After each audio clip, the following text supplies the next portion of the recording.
sigarilyo ay isang kasanayan na kung saan sinusunog ang tabako na nakapaloob sa balot na ang sigarilyo at nilalanghap at nilalasahan ang usok. 16 milyong Pilipino, edad 15 ang nananagarilyo.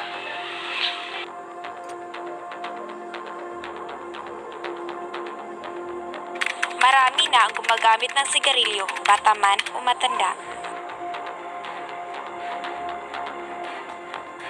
Dalawa sa bawat 100 teenager sa edad 13 hanggang 15 ay naninigarilyo na.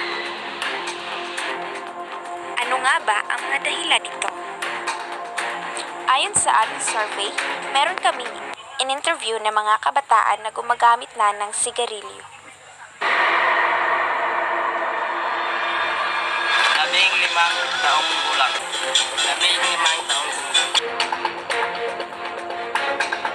Tokong subukan, tapos barkada na rin. Alam, kaso hinahanap-hanap pa rin ng katawan. Marami na ang namamatay. 100,000 ang mamamatay bawat taon. Marami din ang nakakalanghap ng usok ng sigarilyo o tinatawag na second-hand smoke. 24 milyong tao sa bansa ang nakakalanghap ng hanging may halong usok ng sigarilyo. Ano ba ang mga epekto nito?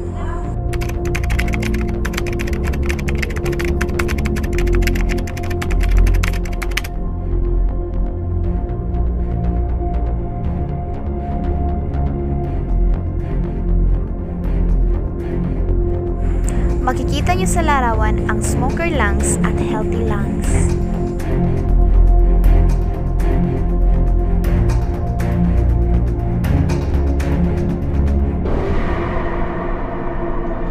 Makakaranas ang tao ng pag-uubo at iba pang sintomas. Kaya iwasan na ang paninigarilyo.